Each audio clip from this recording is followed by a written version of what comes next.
Bismillahirrahmanirrahim. Assalamualaikum warahmatullahi wabarakatuh. Innal hamdalillah nahmaduhu wa nasta'inu wa na'udzu billahi min shururi anfusina wa min sayyiati a'malina. May yahdihillahu fala mudhillalah wa may yudlil fala hadiyalah. Asyhadu an la ilaha illallah wa asyhadu anna Muhammadan abduhu wa rasuluh.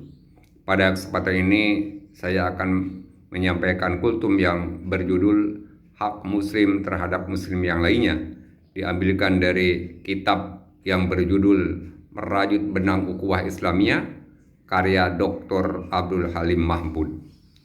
Sang pengarang di sini memberikan gambaran tentang hak seorang muslim atas muslim yang lainnya secara umum. Dikatakan bahwa ukhuwah ini bukan sekedar amalan yang dianjurkan oleh agama Islam, tetapi merupakan kewajiban yang telah ditetapkan oleh Islam berdasarkan Al-Quran dan hadis. Menunjukkan ini bahwa ukhuwah Islamiyah ini sebuah kewajiban yang harus ditegakkan oleh setiap muslim, sehingga terbentuknya persatuan dan kesatuan yang kokoh, menghindar dari perpecahan.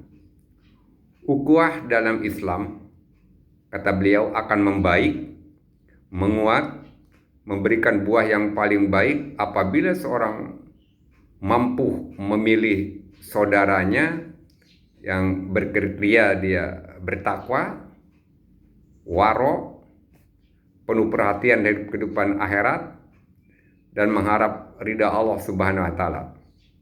Sebaliknya, ukhuwah Islamiyah akan memburuk, akan melemah, dan tidak memberikan buah sebagaimana yang diharapkan apabila dia tidak pandai memilih siapa yang diikat menjadi saudaranya dalam Islam.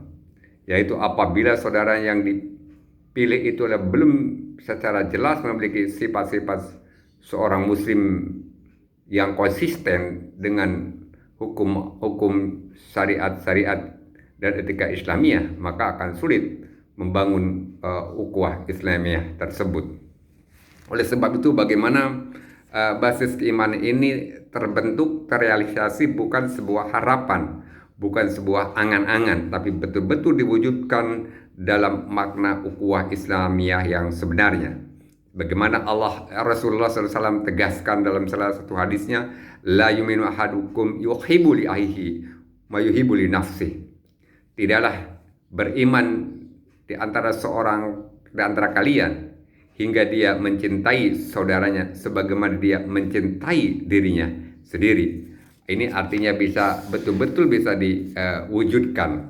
Menurut pengarang disebutkan bahwa ukhuwah Islamiyah ini memiliki hak-hak yang menonjol, paling tidak ada 4 hal yang perlu kita pahami. Yang pertama adalah hak menutupi aib saudara sama muslim yang seiman. Karena menutup aib seorang muslim adalah hak atas seorang yang melakukan tindak maksiat.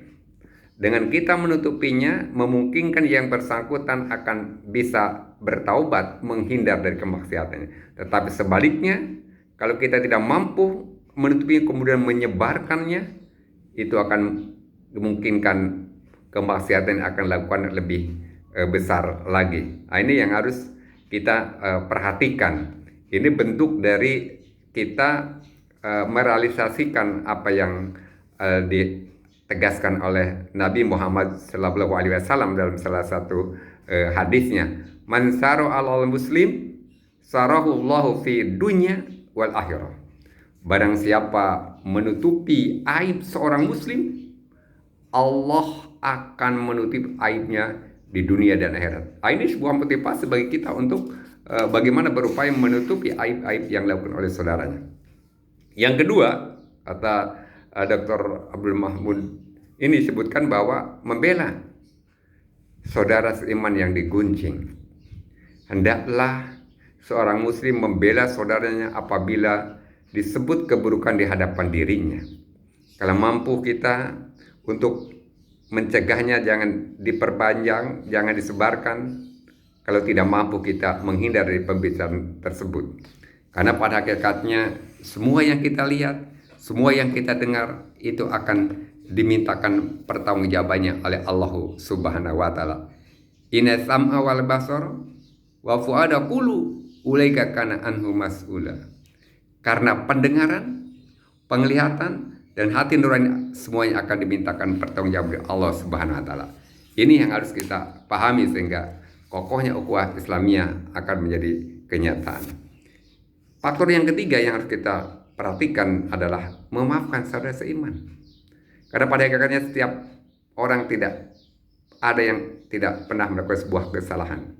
Tapi kewajiban kita bagaimana kita memberikan maaf kepada orang-orang yang telah melakukan ini. Sehingga orang itu ada cermin untuk melakukan sebuah tobat.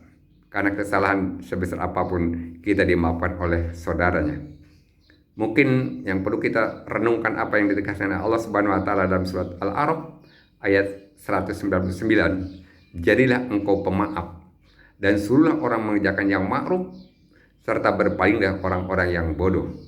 Artinya kita kewajiban untuk memaafkan kesalahan saudaranya sehingga saudaranya merasa terhindar dari apa yang telah dia lakukan kesalahan. Yang terakhir kata beliau adalah berbuat baik terhadap saudara seiman. Merupakan hak seorang muslim atas saudara sesama seagama agar dia berbuat baik kepadanya. Islam telah memerintahkan hal ini kepada semua orang, terutama kepada saudara yang sama satu akidah. Dengan yang lain saja kita diperintahkan untuk berbuat baik, apalagi dengan satu akidah. Mungkin kita pernah mendengar khotib ketika Jumat pada akhir khutbahnya sering menegaskan innallaha ya'muru bil adli wa ihsan, bahwa sesungguhnya Allah telah memerintahkan untuk berbuat adil dan berbuat kebaikan. Ini kata kunci ini, berbuat adil dan berbuat kebaikan dalam rangka memperkokoh ukhuwah Islamiyah. Mudah-mudahan kita termasuk orang yang mampu merajut benang ukhuwah Islamiyah, diawali dari bagaimana menerapkan hak muslim terhadap muslim yang lainnya. Mudah-mudahan bermanfaat. Jika ada yang benar itu datang dari Allah Subhanahu wa taala, yang salah dari diri saya sendiri. Billahi taufiq wal hidayah. Wassalamualaikum warahmatullahi wabarakatuh.